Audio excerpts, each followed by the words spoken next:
Hanya dalam 28 langkah, Fabiano Caruana menghabisi Hans Niemann dengan menggunakan badai pion. Barangkali ini adalah salah satu badai pion terhebat sepanjang masa. Permainan awalnya dimulai dengan E4, lalu Caruana menjawab E5.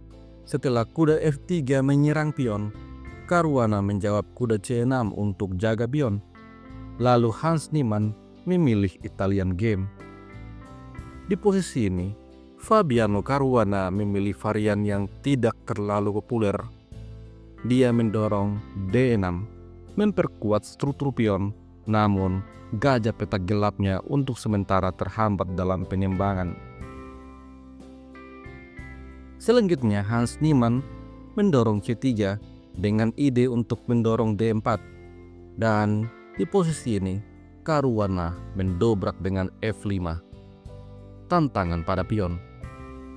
Apabila pion makan pion, maka ini akan membantu hitam untuk menyeimbangkan gajah. Pecatur di level elite tidak suka dengan hal seperti ini. Tentu saja Hans Niemann menolak untuk makan pion. Di posisi ini dia mendorong D3, memperkuat pionnya dan bersiap mengeluarkan gajah petak gelap. Selanjutnya Caruana menempatkan menteri di petak F6. Di langkah selanjutnya, Hans Niemann membuat kesalahan fatal. Kesalahan yang membuatnya digempur habis-habisan. Di posisi ini, Hans Niemann rokade di sayap raja. Selanjutnya, Caruana dorong F4. Gajah petak gelap terhambat dan Caruana mempersiapkan badai pion di sayap raja. Hans Niemann sepertinya menyadari ancaman yang berbahaya akan dihadapinya. Oleh karena itu, dia memberikan gangguan dengan badai pion sayap menteri. Maka pion B4 didorong. Kemudian Caruana keluarkan kuda G ke E7, lalu A4. Serangan balasan pada sayap menteri. Dari sini, Caruana tidak peduli. Dia fokus pada sayap raja dengan G5. Setelah itu, pion ancam kuda. Kuda mundur D8, lalu D4. Caruana kemudian mendorong G4. Kuda harus mundur ke petak E1. Setelah itu, H5. Posisi Caruana betul-betul mendominasi. Pion-pion membatasi pergerakan perwira-perwira putih, dan Raja Putih mulai ketar-ketir. Dari posisi ini, Hans Niemann kemudian aktifkan kuda ke petak A3, lalu kuda E6, B6, dan C6.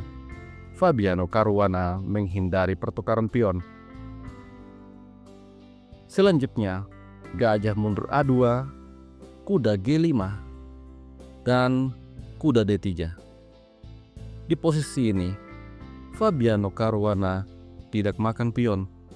Dia cuek dan menyeimbangkan kuda G6. Pada langkah ke-16, Hans Niemann kembali membuat kesalahan.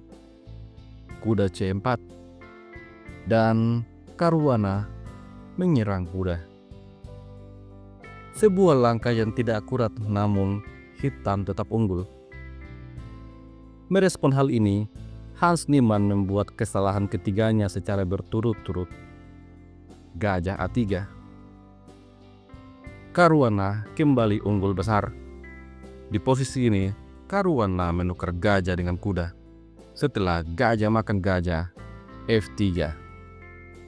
Pion mulai memasuki area pertahanan Raja Putih. Hans Niemann punya beberapa pilihan. Apabila di posisi ini pion makan pion, maka kuda F3 skak. Jika raja lari, maka menteri H4 mengancam skakmat. Dan jika benteng ke petak B1 misalnya mengabaikan ancaman pion, ada balasan pion makan pion. Tentu saja, jika raja makan pion, maka kuda F3. Selanjutnya, menteri akan menyiksa raja putih.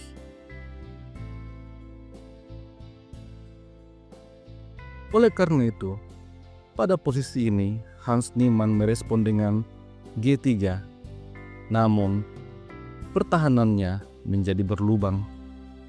Setelah itu, Caruana mendorong H4, bermaksud untuk membuka lajur H. Di posisi ini, Hans Niemann mencari serangan balasan. Apabila pada posisi ini pion makan pion, maka kuda skak. Setelah raja H1, menteri makan pion. Dan apabila benteng coba untuk mempertahankan baris kedua, kuda mundur G5, ancaman skak mat.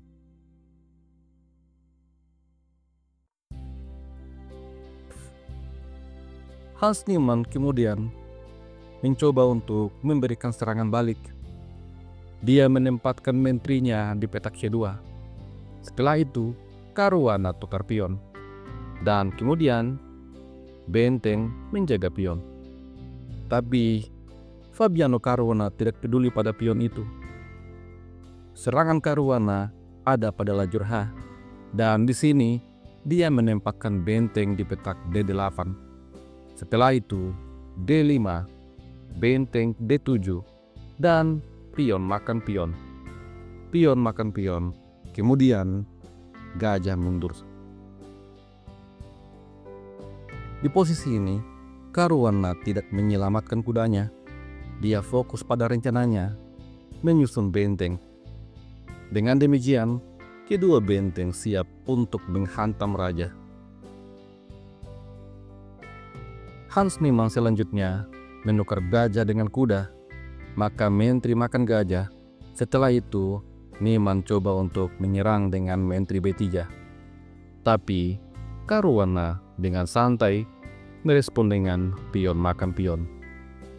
Lajur H telah terbuka.